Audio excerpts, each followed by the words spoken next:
Seorang ibu tiri di Bojonggede, Kabupaten Bogor, tega menyiksa anaknya secara berkala hingga meninggal dunia pada Senin 20 Oktober lalu. Kondisi bocah 6 tahun tersebut sebelum meninggal dunia cukup memilukan dengan luka di sekujur tubuhnya. Informasi selengkapnya, saudara, akan disampaikan jurnalis Tribun News Bogor, Muammarudin Irfani. Selamat malam, Rekan Amar. Ya, selamat malam rekan Rima. Baik, kabar bisa Anda laporkan bagaimana kasus ini bisa terungkap dan seperti apa kronologi kejadiannya? Ya, baik, terima kasih rekan Rima dan Tribuners dimanapun Anda berada.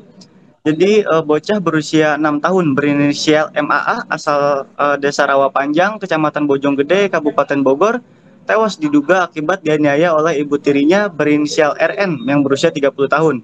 Nah, bocah malang itu menghembuskan napas terakhirnya pada Minggu 19 Oktober 2025 malam dan dimakamkan esok harinya pada hari Senin tanggal 20 Oktober 2025 pagi. Nah, dugaan penganiayaan itu terungkap saat proses pemandian jenazah. Ditemukan adanya sejumlah luka lebam di sekujur tubuh korban. Nah, kemudian kejadian tersebut dilaporkan kepada pihak kepolisian, dalam hal ini Polres Metro Depok, yang langsung bergerak cepat mengamankan pelaku yang kini telah ditetapkan sebagai tersangka.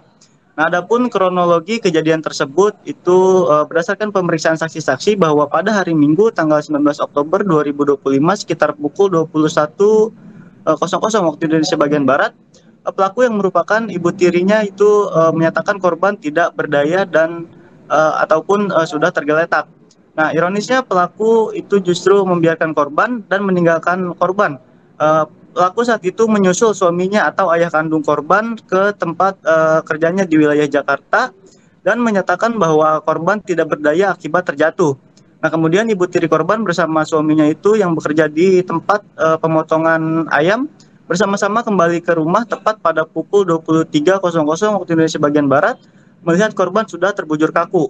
Nah, kemudian korban dibawa ke rumah neneknya yang tak jauh dari tempat kejadian perkara. Kemudian esok harinya, yakni pada pagi harinya, disemayamkan. Nah, dari keterangan tersebut, pihak kepolisian menduga bahwa ada tindakan kekerasan yang dilakukan oleh tersangka, yang mungkin dilakukan, yang mungkin bukan dilakukan pada hari H atau di hari Minggu itu saja, akan tetapi dilakukan sudah berkali-kali. Begitu, rekan Rima. Ya, Amar, sejauh ini apakah sudah ada informasi terkait motif ibu tiri itu tega menghabisi bocah 6 tahun tersebut? Ya, baik, jadi dari hasil pemeriksaan pihak kepolisian, khususnya dari Satreskrim Polres Metro Depok, berdasarkan pengakuan pelaku, penganiayaan dilakukan karena korban tidak menuruti perintah pelaku yang saat itu menyuruhnya makan, dan juga motif lainnya adalah karena pelaku ini kerap meminta uang. Namun tidak diberikan, justru malah diberikan kekerasan oleh ibu tirinya. Namun pihak kepolisian masih mendalami apakah ada motif lain di balik dua motif tersebut, terlebih korban ini merupakan anak sambungnya yang notabene bukan darah dagingnya.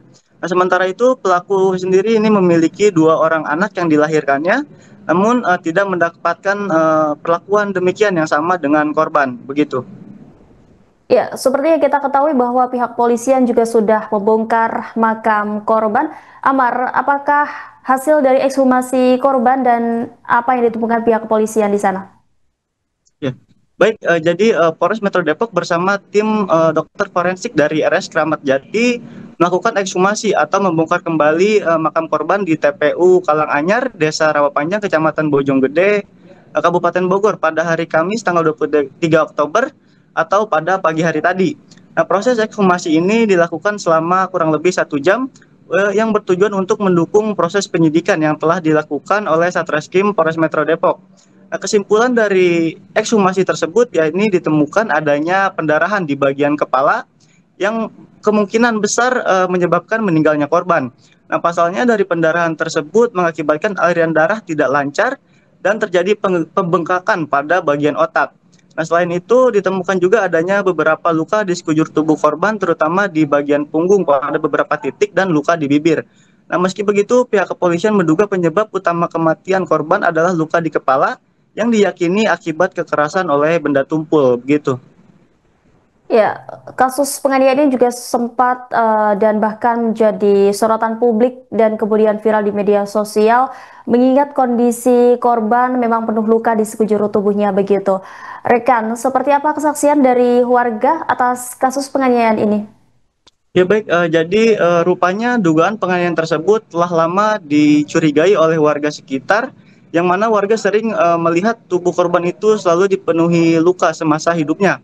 Nah, warga pun berusaha untuk membuktikan adanya aksi penganiayaan terhadap anak kecil tersebut. Namun selama ini warga cukup kesulitan untuk mengumpulkan bukti-bukti. Nah, pasalnya orang tua korban sangat tertutup dan jarang bersosialisasi dengan lingkungan sejak 2 bulan lalu menempati rumah tersebut. Nah, di samping itu, korban pun semasa hidupnya tidak pernah menceritakan kekerasan yang dialaminya kepada siapapun, meski warga telah memintanya untuk jujur. Nah, kan tetapi korban itu selalu mengaku luka yang dialaminya itu adalah akibat terjatuh di kamar mandi. Nah, selebihnya ketika ditanya lebih lanjut oleh warga, bocah itu hanya menggelengkan kepalanya. Nah, warga juga sempat menanyakan langsung kepada orang tua korban. Namun orang tuanya berkilah bahwa luka tersebut disebabkan oleh pertengkaran dengan saudara sambungnya. Nah, di samping itu warga yang tinggal di lingkungan sekitar, khususnya yang jarak rumahnya itu berdekatan, mengaku tidak pernah mendengar adanya tanda-tanda kekerasan atau penganiayaan berupa tangisan korban. Nah, hal itulah yang membuat warga selama ini cukup kesulitan untuk membongkar kecurigaan adanya aksi penganiayaan ini. Nah, meski begitu, warga tetap berusaha mengumpulkan bukti-bukti dengan cara lain. Salah satunya adalah dengan memvideokan korban ketika sedang jajan di warung. Nah, dalam kesempatan itu, pemilik warung memvideokan luka yang dialami korban serta memeriksa kondisi lukanya dengan cara meraba pada area kepala, kemudian hidung, serta melihat pada bagian punggung. Nah, setelah memiliki alat bukti, warga setempat bersama pengurus lingkungan kemudian berunding untuk mengambil langkah berikutnya. Warga pun sempat bersepakat untuk melaporkan dugaan penganiayaan tersebut kepada pihak kepolisian bermodalkan rekaman video. Namun pelaporan itu tertunda karena kesibukan yang dimiliki oleh masing-masing warganya. Hingga akhirnya korban tak tertolong dan meninggal dunia. Nah, kendati demikian, setelah korban meninggal dunia, warga langsung melaporkan kejadian tersebut kepada pihak kepolisian agar segera menindaklanjutinya. Pasalnya selama ini warga sudah sangat curiga bahwa korban itu ada selama ini mengalami penganiayaan oleh orang tuanya, begitu. Ya, Amar, saat ini ibu tiri korban yang juga pelaku sudah ditetapkan sebagai tersangka. Sementara sejauh ini ayah korban berada di mana? Rekan Amar, adakah informasinya? Ya, untuk keberadaan ayah korban sendiri saat ini kami belum mendapatkan informasi, tapi pada saat polisi mengamankan ibu tiri korban, itu ayahnya juga sempat diperiksa oleh pihak kepolisian, dan saat ini pihak kepolisian masih mendalami adanya dugaan keterlibatan ayah korban dalam kasus tersebut. Nah, pihak kepolisian juga sudah melakukan pemeriksaan terhadap sejumlah saksi, baik di lingkungan maupun rekan kerja dari ayah kandung korban. Nah, dari pemeriksaan tersebut, pihak kepolisian mendapatkan keterangan bahwa selama ini ayah korban itu jarang pulang ke rumah karena bekerja di pemotongan ayam yang berada di wilayah Jakarta dengan jam kerja yang dimulai sejak subuh hari hingga malam hari, begitu. Baik, terima kasih atas laporannya rekan Amar, jurnalis Tribun News Bogor. Selamat kembali beraktivitas.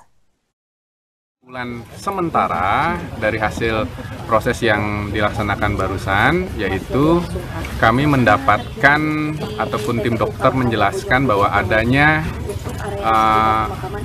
pendarahan di bagian kepala yang kemungkinan besar menyebabkan meninggalnya korban.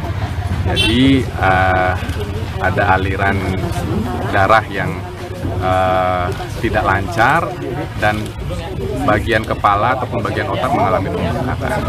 Kemudian ada beberapa luka juga ditemukan di sekujur badan korban, terutama di bagian punggung beberapa sedikit, kemudian di bagian bibir. Namun yang menyebabkan meninggalnya korban adalah luka di bagian kepala, dan kami meyakini itu akibat kekerasan dengan benda tumpul. Dan saya juga tahunya waktu itu dari tetangga saya itu yang warung itu, pas saya belanja di situ dia bilang gini, Madena itu ada ini kemarin saya disiksa dia katanya. Nah, dikasih lihat videonya kan, jadi memang mukanya tuh udah lebam, hidungnya kayaknya patah, kita bengkak gitu kan. Itu periksa belakangnya tuh udah bekas sundutan rokok, terus tulang belakang tangannya tuh kayak lebam, terus lehernya kayak luka gitu, entah bekas dicekat atau gimana ya. Terus memang itu saya udah bilang kenapa nggak ditahan aja, tapi orang sini memang udah curiga ya itu penganiayaan. Cuma kata orang sini mau ditunggu dengar suara anak nangis, yang udah berbet. Ternyata tuh anak nggak pernah nangis, tetangga belakang aja nggak pernah tahu kalau ada penyiksaan karena nggak pernah dengar suara nangis. Entah gimana, entah mungkin bekep kali ya waktu disiksanya, saya nggak ngerti. Nah katanya ditunggu-tunggu gitu nggak ada dengar penyiksaan, nggak tahu dengarnya udah meninggal tuh anak. Berarti Saya juga tahunya waktu itu dari Video rekaman yang memperlihatkan kondisi terakhir MAA, bocah 6 tahun di Bogor, korban penganiayaan ibu tiri sungguh memilukan. Pasalnya, keadaan bocah usia 6 tahun tersebut terlihat miris dengan luka di wajah. Tetangga yang merekam kondisi korban pun tampak syok saat membuka baju sang bocah.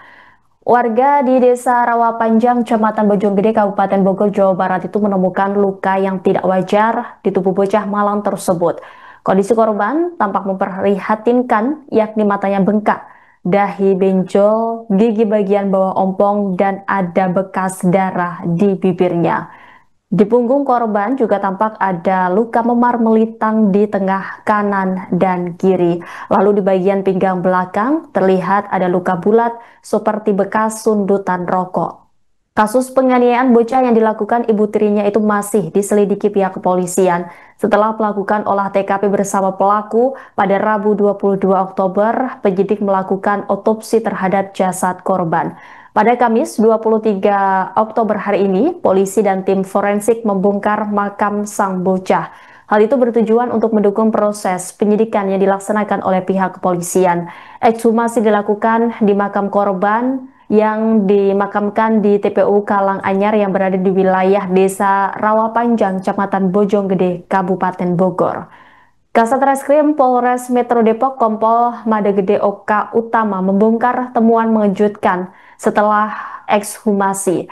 Dari hasil pemeriksaan terhadap jasad korban ditemukan fakta sementara bahwa adanya pendarahan pada bagian kepala korban. Selain itu, tim penyidik juga menemukan beberapa luka di sekujur badan korban, terutama pada beberapa titik bagian punggung dan bibir. Dari hasil ekshumasi tersebut terkuak fakta bahwa korban meninggal dunia karena luka di kepala. Lebih lanjut, penyidik juga mengurai pengakuan dari pelaku berinisial RN. Sang ibu tiri itu mengungkap alasannya tega menganiaya korban hingga meregang nyawa. Pelaku mengaku emosi karena korban tidak mau menuruti perintahnya untuk makan. Selain soal makan, pelaku juga kesal tiap kali korban meminta uang untuk jajan. Hal itulah yang membuat RN tega menyiksa anak tirinya selama 3 hari berturut-turut. Korban meninggal dunia setelah 4 hari dirawat di rumah sakit pada Senin 20 Oktober lalu. Untuk inisiatif setelah kita koordinasi sama wilayah sama RT juga, sama BOP, kita inisiatif buat videoin, buat menjadi berkas barang bukti juga ya, kepolisian. Dan alhamdulillah itu barang bukti yang kita ambil itu dan terpakai sama pihak Polres. waktu di video itu lukanya di mana aja sih? Kalau berdasarkan luka, kalau sekilasnya memang nggak begitu ini ya, cuma kalau dilama dari belakang ke kiri kepala itu agak benjol tuh setengah pukul gitu. Terus dari bentuk hidung juga saya kan coba raba ya, dan agak kayak seperti patah gitu tulangnya, nggak lurus, nggak simetris, makanya dia bengkak sebelah sini. Terus dari pelipis kanan itu agak lebam kayak habis pernah pukulan benda tumpul gitu. Dan bibir yang paling sering itu bibir yang sering berdarah. Dia Download Tribun X sekarang, menghadirkan lokal menjadi Indonesia.